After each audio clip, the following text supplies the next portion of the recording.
Hi, I'm Jess, and we're going to be talking about how to take somebody through Holy Spirit baptism. The word baptism just means to be completely covered with something, and so when we're speaking about Holy Spirit baptism, it is being completely covered with the power of God. Now, it's important as a leader that through the session and through as you lead Connect in general, you point people back to relying on God, that it is Him who is our source. He is the one that enables us to do things and to walk free from things. And so when people are speaking about their fears or their worries or their concerns, don't just talk about them, but point people back to relying on God all the time.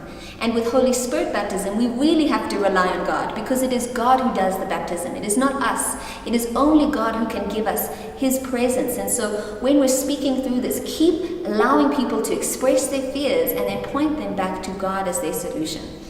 Take note of what people think about the Holy Spirit baptism while you're doing the chapter. In our nation, there are so many different views about the Holy Spirit and what His baptism is and what it should be or shouldn't be. Some people say that it's demonic, some people say that it's a good thing, but we need to actually take note of where people are coming from, what their background is and their understanding of Holy Spirit baptism, so that we can allay their fears or talk about the concerns that they have as we go through it. That there's actually a difference between receiving the Holy Spirit during salvation and being baptized in the Holy Spirit. And that's very clear in the book of Acts as the church begins, that people who are saved undergo a second experience where they are baptized in the Holy Spirit. Acts 19 is a good example of that, where they had said, no, we've been baptized, but we received John's baptism. And Paul said, you still need the baptism of the Holy Spirit. In the One2One, there's an appendix at the back which goes through the 5 instances that people received the baptism of the Holy Spirit, what actually happened, and what the evidence was that the Holy Spirit had filled them. And going through that appendix with people will help them to actually understand why they can trust the Holy Spirit baptism, what it looks like, and what they can expect. It's important to note where people are coming from and what walls they may have, so that when you're praying for people, that you can actually lead them in that experience. Jesus also says in the book of Luke that if you who are evil know how to give good gifts to your children, how much more will the Father give you the Holy Spirit? And that indicates that it is a good gift, that it's from God Himself. And point out to people that no man can give you the Holy Spirit. No person does this. It is only God that can do that. So we need to make sure that people understand they have the Spirit of God in them. That's what grace is, His Spirit empowering us to be different. But they need a separate experience of the baptism of the Holy Spirit.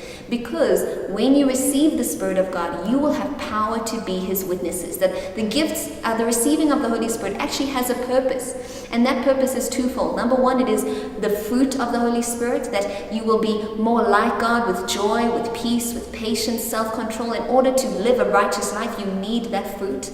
But the other thing is the gifts of the Spirit, the ability to prophesy, to speak in tongues, to pray for healing. That if we are able to fulfill the purposes of God, we need the gifts of God, and that comes when we have the baptism of the Holy Spirit. And so this is why it's important to get. And if people have questions about tongues, there is a section in the One2One that does speak about the gift of tongues and the gift of prophecy, because those are very clear evidences of the Holy Spirit.